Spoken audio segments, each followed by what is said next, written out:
new thing called the internet. It's going to be big.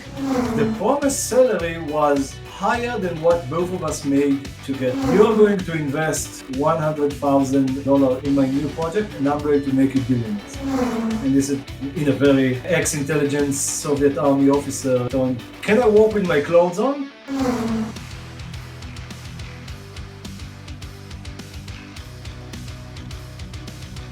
Hello, everyone. Welcome to iGaming History. I have the pleasure of being joined today by the father of CRM in the industry, Shahar Attias. Shahar, thank you very much for joining me in this journey and dedicating the time to do this. Hello to all of my children. I need to ask you, before we go into the main questions, I saw an interview with you where you were discussing with a friend of yours who first invited you to an event.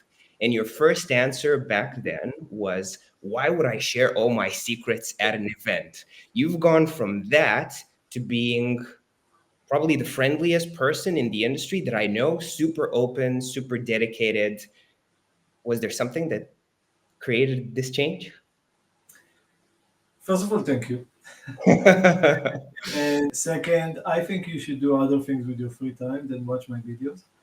But while we're at it, so it's not about being friendly. I was doing my first days as an independent consultant. I've always worked for someone. I didn't know what would be correct or incorrect. And when I first went on stage, I looked at it very wisely, clearly. Okay, we have 300 people in front of me. All of them would like a project with me soon after my speech. So I shouldn't reveal everything that I do because they will need to pay for that.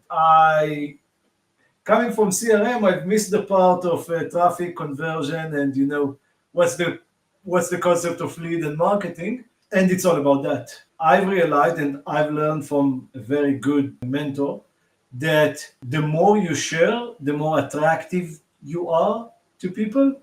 And if they will bring you for a project, they will bring you based on what you've demonstrated that you know, rather than hoping to unlock that box that sits inside your brain. And yes, that's the key. You share your knowledge, you're open to discussion with pretty much, at least I am, with pretty much everyone. Projects come based on people connection, first of all. Okay, if they relate to the persona, then yes, it helps. They come based on demonstrated knowledge, which is what we try to publicize with hybrid interaction as much as possible. And by the end of the day, it's also timing. Okay, and our marketing is based on purely that. We want to remain in everybody's heads as the leaders of CRM in this industry. So whenever someone will be confronted with the CRM issue, they will have my image in their heads. Yeah, that's not the nicest. But there are better looking images. But when it comes to CRM, hopefully not. Let's go. We're going to talk about CRM as well, but let's go back to when it all started and the interesting and funny story that I wanted to bring up was the Ferrari operator. Maybe you can start us there. It's a bit there's a bit of an introduction to it. Okay, so there used to be two sets of brothers in Israel. One set, they were dentists, very successful. They've made a lot of money. They had a chain of dental workshops and also hotels and such. And another set of brothers who, one of them was a software guy, and one of them was a hardware guy. And they had a small IT repair shop operation, and they were handling the dental chain IT, okay? Yes. And they got along very well on a personal level, these two sets of brothers. So they were sitting together, talking about stuff. And then, 96, the IT guys came to the dentist and told them, there's this new thing called the internet. It's going to be big. Let's do something over there. And they said, we have some spare money.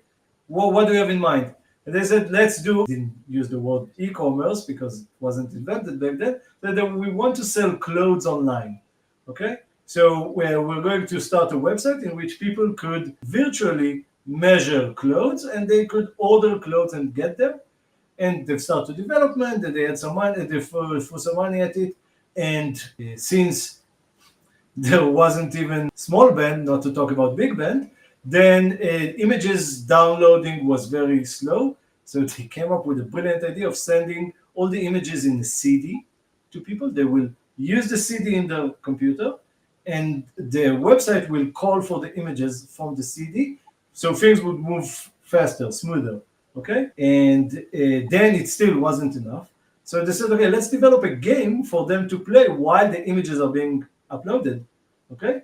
And they said, okay, what kind of game? I said, I don't know. Well, can you do this game or this game? And then one of them they said, can you do a roulette? And the software guy said, yeah, it's roulette. Like 1 out of 47. It's very easy to program.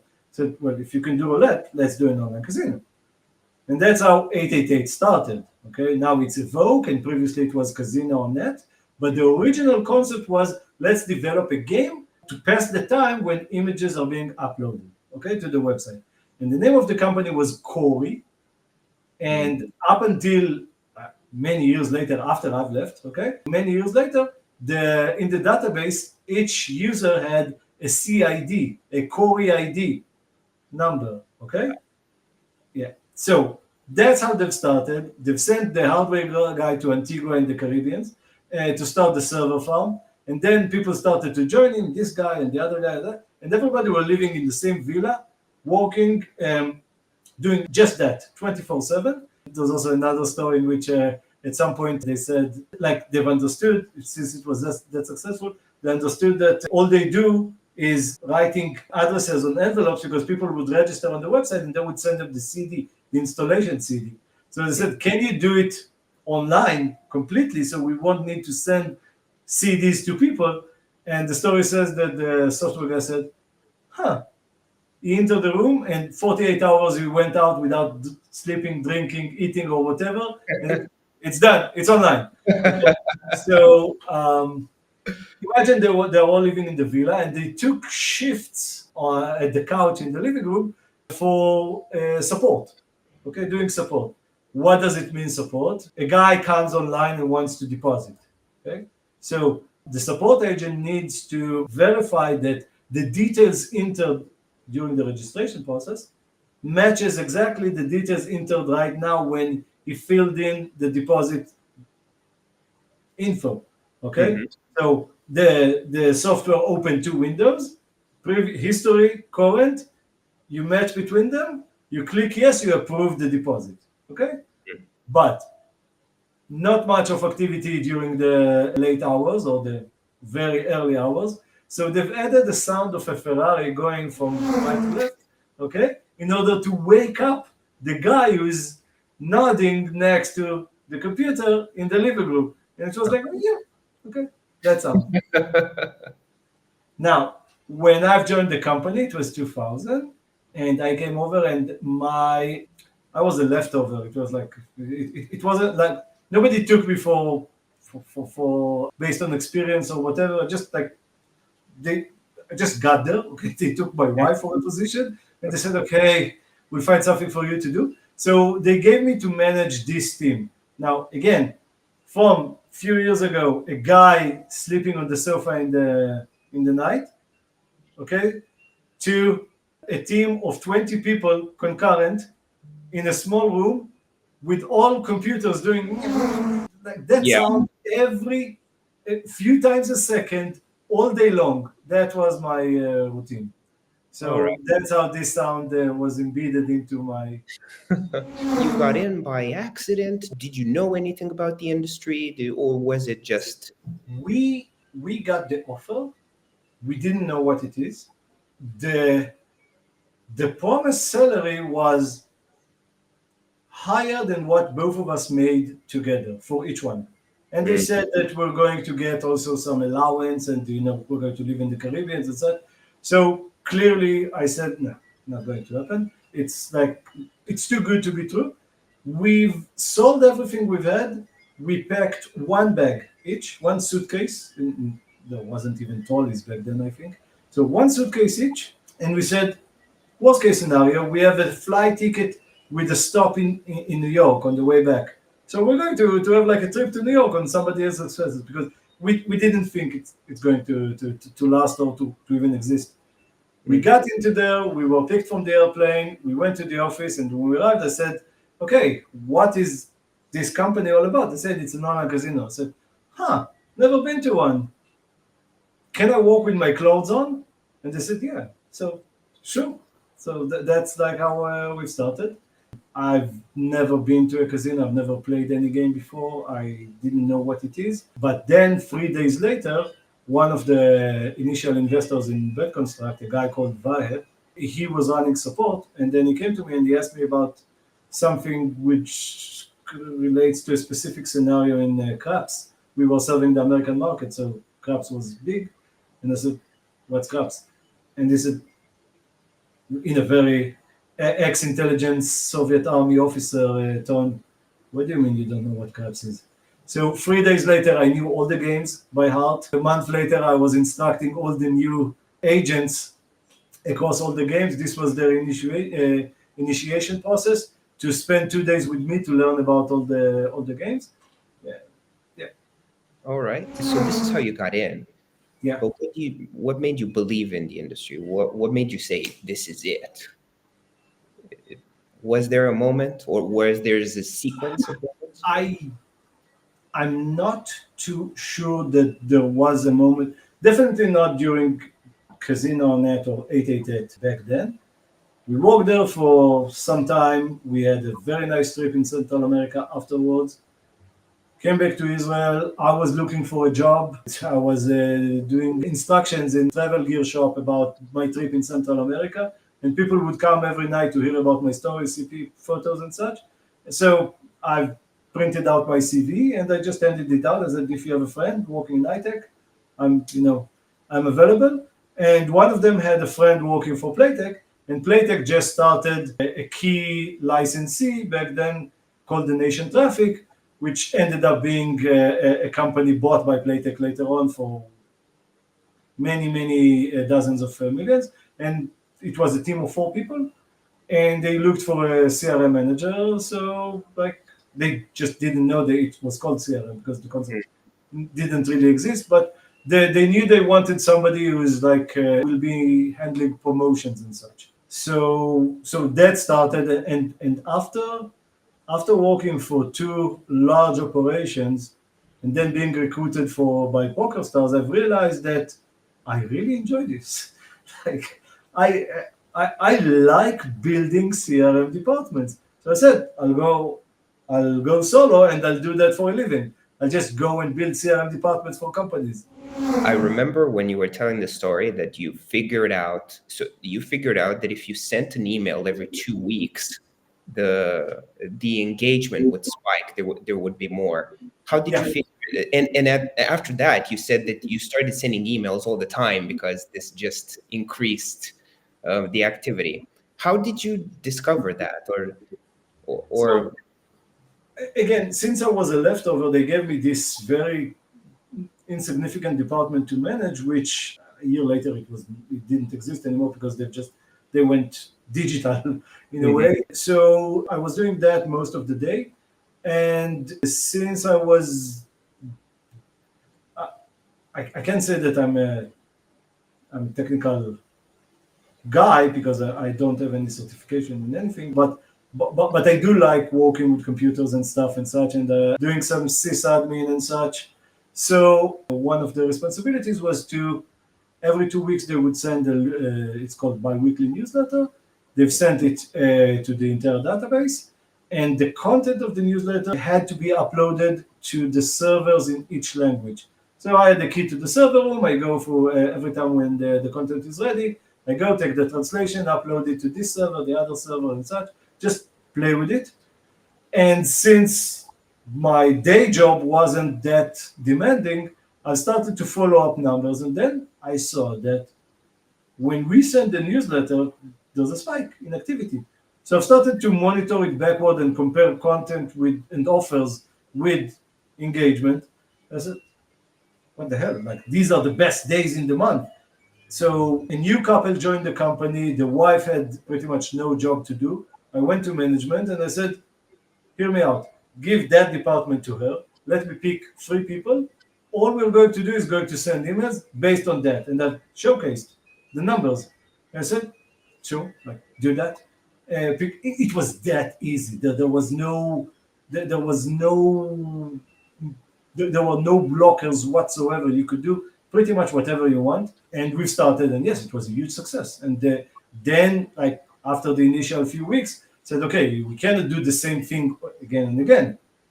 You're going to focus on that segment. I've used the word segment for the first time, probably in iGaming. You're going to work with these guys. You're going to work with, and then we've just built the foundations to what later became iGaming CRM.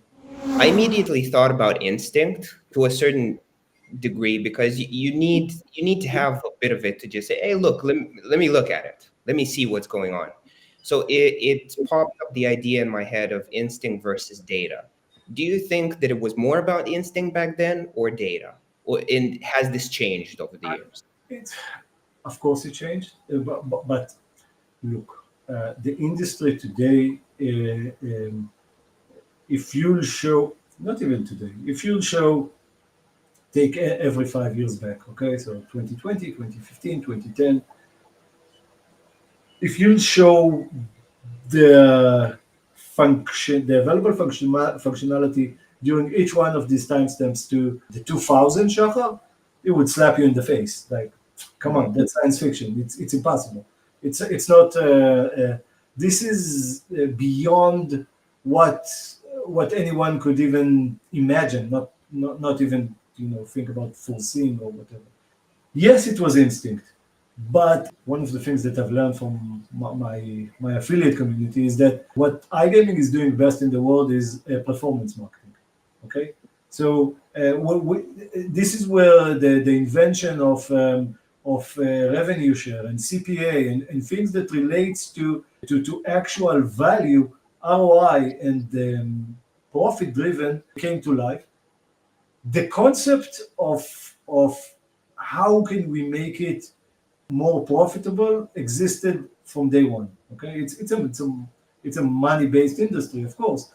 The thing is that you had to back it up. So me backing it up back then was with a table that I kept it on paper. But and today, of course, you have all the tools in the world to follow activity throughout periods and such. Back then, it didn't exist, and I think it's always instinct, okay?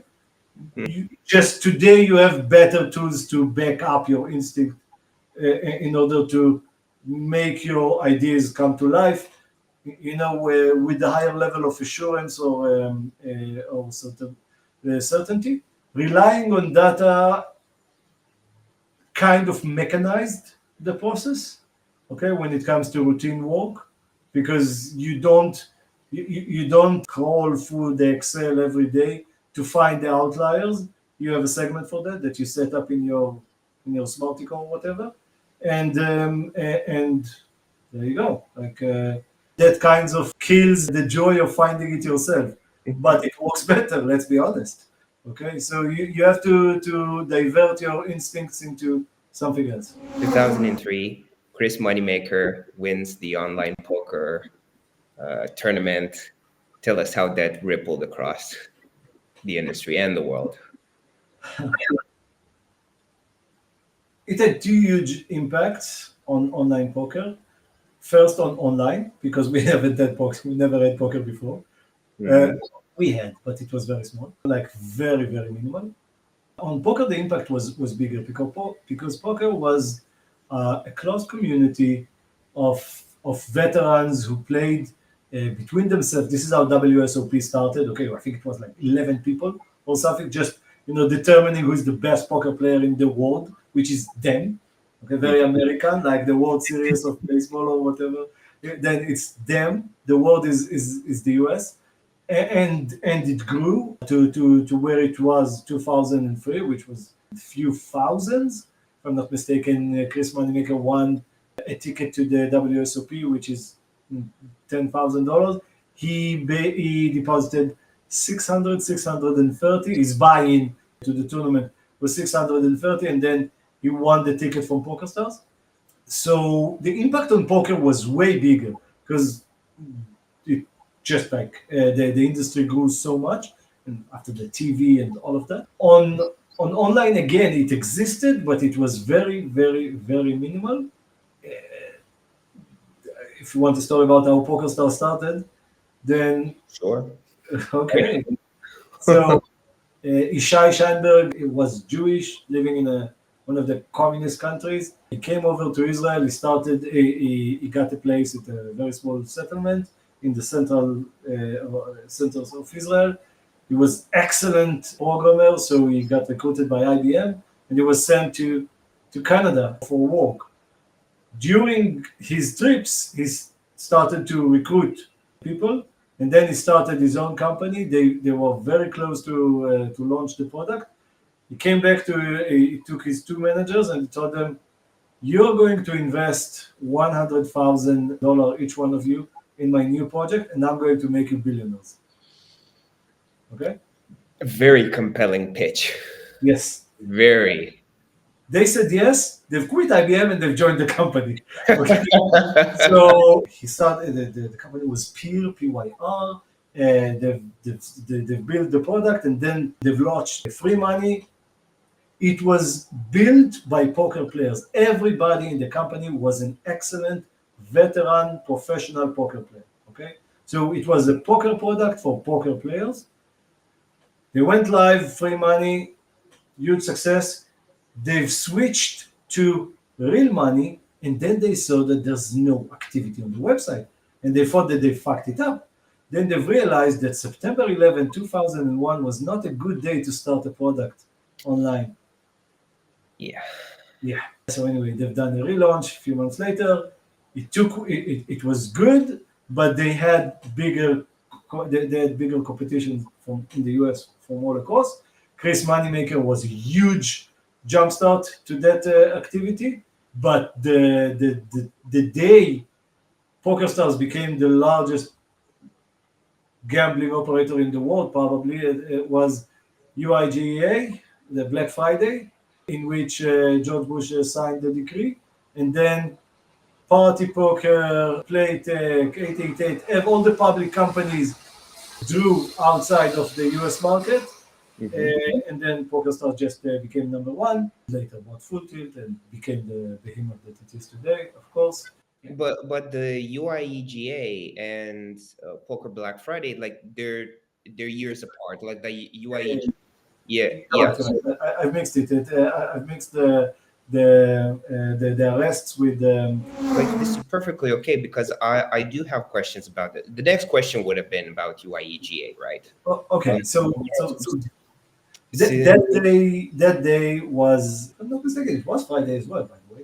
That day was big because everybody were walking the corridors with puzzle sites, like not knowing what's going to happen. All the public companies went out and we didn't know what to do. So, and then at like midday or something, we've added PokerStars.com/UIGA. Okay, it was a very short paragraph that says that PokerStars believes that poker is a game of skill. We will always allow poker players to play wherever they are. Okay, so kind of deflecting the charges of UIGA, which was based on you're not allowed to fund a gambling activity online in the US. Okay, so not referring to that as well at all. It's like we will allow poker play because we love the game. That as much as they will allow us. Okay, and yes, that skyrocketed. Overall, PokerStars has had a very good run, not in terms of just how they grew, but even how they handled everything. Because if I'm not mistaken, correct me here, but I think they bought Full Tilt and they refunded all the players. So it was a beautiful execution overall when you look back at it. Yeah, they again you have to I'm talking about the Scheinberg era, okay, prior to the sale and all of this. Mhm. And for example, no casino, okay? Mhm. Why? Because that's not poker vibe, okay? No, So it's like it was always. I was the only guy who was not a poker person, okay? I didn't know poker before I joined the company. We had clashes daily, but it was a company built on the poker ethic. Okay, Mhm. everything was done in order to support and to provide the best possible product for poker players. And seeing the way Full Tilt left out dry the older players without money, it was painful to them, in their core. Like they Mhm. couldn't see it was wrongdoing. You see what I mean? Yeah. So they took over, yes, over the operation, but they've in order to fix that bad activity.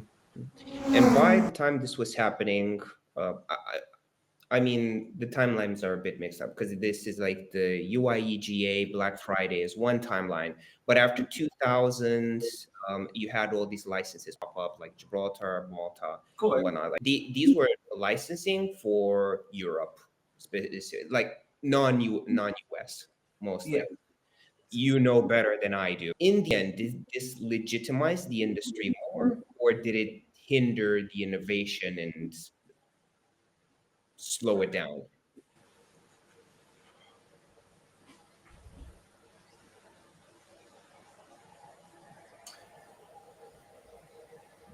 It allowed the industry to grow beyond the black status or image that it had.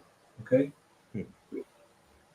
Now, for most of the time, no, most of the time, sorry, for the early years, licenses were just an excuse so you could transact. Okay? So you were holding a kind of wacky license. Okay? Mm-hmm. Good.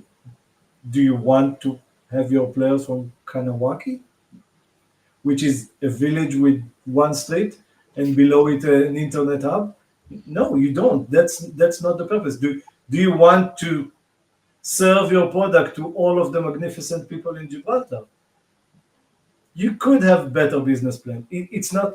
The case was we're going to have the server and licensed in a place, which will give us the legal opinion that we can work anywhere because the act of gambling happened there where the server is. So it's like you're betting on an activity that happened where the jurisdictions allow it. Okay, Malta, Gibraltar, Isle of Man, Kanawaki. Now, uh, until the state by state, the dot country licenses started to emerge, with Italy being first. Until then, it was a legal chicken game. Okay, maybe a good name for a fast food restaurant, legal chicken. But it was like, yes, we're licensed over there, so we can work in Germany. Okay, Mm-hmm. all the countries that haven't had a strict no in their system, such as Iran or whatever, then all of them, the entire world was a gray ocean that just waiting to be tapped. When US passed the law, then that's it. That was like for all the public companies, no. But you couldn't have even imagined having a public company before the era of licenses. That allowed companies to grow more. That allowed more people in the industry. That allowed advertising. That allowed going public. That allowed even being existent on the social network and such. So the industry grew dramatically due to that factor. Has it limited innovation? Has it limited, especially for me, a CRM guy, the way you interact with players? Clearly, okay. What's preferable? Uh, I don't see any other way. It's there's too much money in it to keep the states away from possible taxation, and that move, as I said, it didn't double. By many folds. It grew the industry dramatically. It also allowed, a parallel universe, which we all know, in which people still use the same methodology. You get a Curacao license, and you are very creative with what it allows you, and where do you work, and does it overlap with local states, local countries' own regulatory regime. But still, I mean, I would say that the legal side of the business is at least as big as the non-legal one, if not bigger, especially considering the fact that the illegal online market in the US is probably it exists, I'm certain, but it's anything by comparison to the legal market, which is huge to extent that it's still interesting and attractive to any European operator, whether you're platform or whatever, because it's so big. It's a huge market, and when you put that into the mix, it just changes the picture. Okay, in terms of sizes, yeah, that's how it went. Creative people know how to work with restrictions. You just need the tech to support it. Going back a little bit to the CRM, I saw that people started hiring CRM more aggressively starting with about 2012. Why did it take the industry a decade to understand how important this is? 2005, I think. I was with the Nation Traffic in Playtech, and we've launched a new brand. Okay, we had Casino Topaz, we had Vegas Red, we had Casino Del Rio or something, and then we've started Europa Casino. That brand grew 1,000% every month for a year. Do you need CRM? Again, the world is empty. You hardly have competition. You can work in any market you want. Nobody knows how to spell regulation. So it's like, yes, you want to be efficient, so you want to get more out of every lead that passes through the door. But if you don't have that player, then you'll have 10,000 others the next day. So it's not. It really is. It was an acquisition industry for the better half of my career, and I'm 25 years in the business. So it really is. That's what people cared about. Everything else was secondary, minor. I used to have the monthly arguments with my CEO at the Nation Traffic. He would come to my office and start to shout at me, "You've spent so much money on promotions and bonuses last month." And I would go, "You want me to stop promotions for a month to see how it goes?" So, no, don't do that. So exactly. So it just, as I said, no blockers. So also no. It was big enough for everybody to thrive. Was it like a process of conquest that you basically conquered the entire world, and at some point the world is conquered, so you think, okay, how do I retain all the players that I've conquered? There's a saying about Julius Caesar that when he reached the boundaries of his kingdom, he wept because there was nothing left to conquer. So yes and no. It still was market dominant. Okay, for example, Casino Topaz was huge in France. Vegas Red was huge in the US. I'm starting to think, but we were very weak in Asia because Asia worked with a different system, and it was the online was the front end, but payments was done in cash and based on people that would bring, like you would need to trust a person that would tell you go and gamble on that website and I will handle the money. And then it wasn't pure online experience, but in Europe and the US it was. So traffic kept coming. Okay, yes, bad days, bad deals would spark innovation to go and source new affiliates that could send you Finnish players, okay, or whatever. So you had that, but again, the concept of CRM fits this industry so much because of what I said earlier, because of the ROI concept, because of the performance marketing. Meaning, for example, with some of the brands, when we had a certain deal with an affiliate, then we would treat these players differently. Why is that? Because if it's a CPA, okay, we've already paid for the traffic. Let's try to get as much as possible from these players. While if it's a revenue share, let's wait until we will strike also a cost share with the affiliate, so we could, maybe throw a different kind of promotions to this traffic. It's it's making the most out of what you have, and when it comes to efficiency and ROI, it really is. I think we're world leaders in this regard. And I have a degree in logistics, and efficiency is, it's basics. When you first spoke about real-time automation, people were thinking that it's some sort of sci-fi. What made you think that this is the future?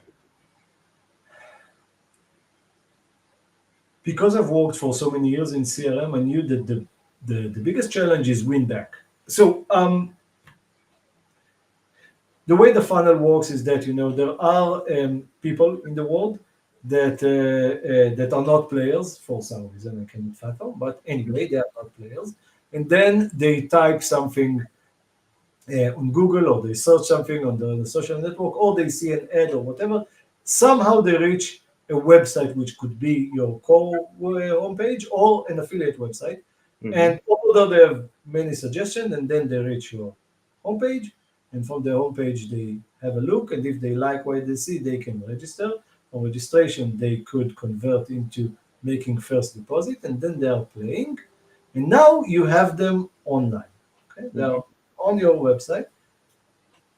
The biggest churn happens after day one.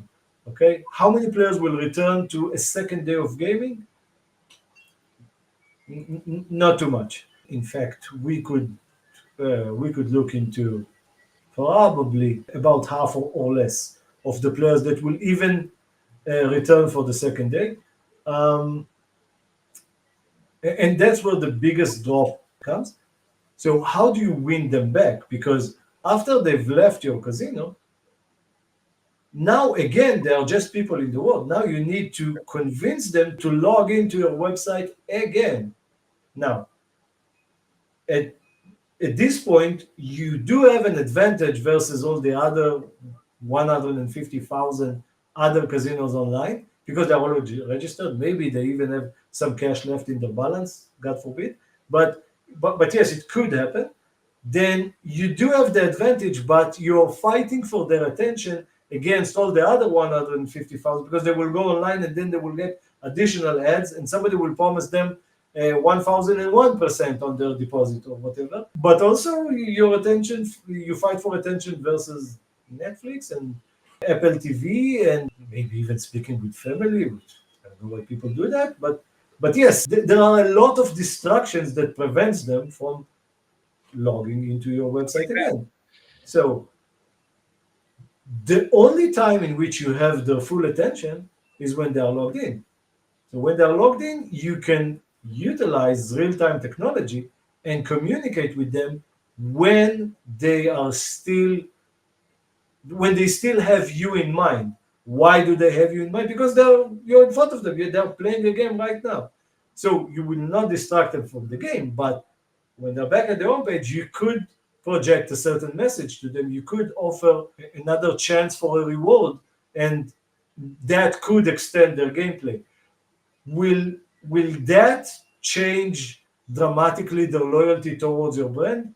No. For that, you'll need to work very hard on your branding and your public image, and you need to ensure that everything you do, also outside of the gaming phase, is done properly.